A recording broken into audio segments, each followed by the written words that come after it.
નમનનો સીધો અર્થ છે નમન, વંદન અને ચંદન. એ તો કૃષ્ણ ભગવાનને નમાજવાના એ અભિપ્રાય છે. નમન છે ને એ ભગવાનને બહુ ગમે.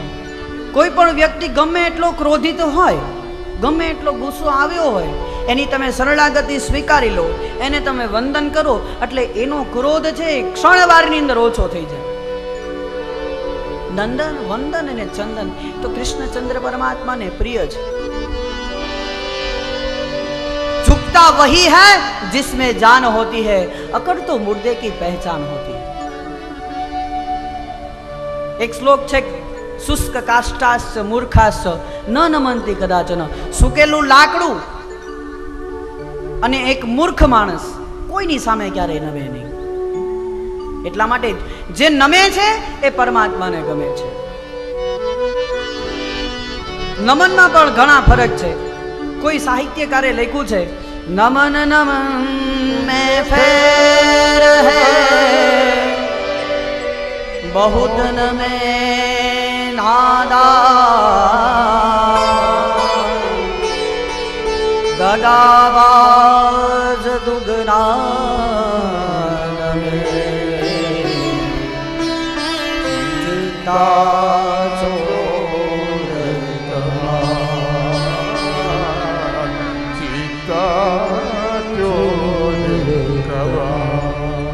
જે વારે વારે બહુ નમી થતું હોય ને એનોય ભરોસો કરવો.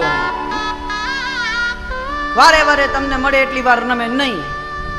નમવું એવા વ્યક્તિને જેના જોઈને આપણું મસ્તક આપોઆપ ઝૂકી જાય.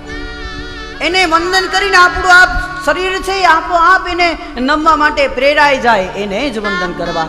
શરીરથી વંદન તો કદાચ બધા કરતા હોય, પણ હૃદયથી વંદન કરે એ સાચું વંદન, અને એ જ વંદન ફળદાયી બને છે. શરીરથી તો કદાચ આપણે આલો કોઈને ગમતું હોય ન ગમતું હોય તોય નમી લઈએ. ઓલું કહેવાય ને કે ફરજિયાત થાય તો આપણે કરીએ, બધું જ કરીએ. તો ફરજિયાત થાય તો કદાચ નમી પણ લઈએ, પણ હૃદયથી નમો એ જ નમન આશીર્વાદ સુધી પહોંચાડે. એ જ નમન ફળદાયી બને. એ જ નમનનું ફળ પ્રાપ્ત થાય. તો કેવા કેવા વ્યક્તિત્વની સામે નમવું જોઈએ? મસ્તક એવા વ્યક્તિ સામે નમે, એક તો આપણા ગુરુ હોય, બીજા આપણા માતા પિતા હોય, ત્રીજા કોઈ વડીલ હોય, અને ચોથું કીધું છે કોઈ ક્ષેત્રના દેવના મંદિરે જતા હોય એની પાસે. આ ચાર વ્યક્તિની સામે જ આપણું મસ્તક ઝૂકવું જોઈએ. અને પરમાત્માને હંમેશા એ જ પ્રાર્થના કરવાની કે હે ભગવાન, કદાચ મારું મસ્તક કોઈની સામે ઝૂકે તો એ દેવ ગુરુ બ્રાહ્મણનું સાનિધ્ય હોય. જ્યાં ત્યાં આપણું મસ્તક ઝૂકવું ન જોઈએ. એટલા માટે ભગવાનને વંદન કર્યા છે કે ભગવાન એ સત્યના દાતા છે, આશીર્વાદના દાતા છે, પૂર્ણ ફળના દાતા છે.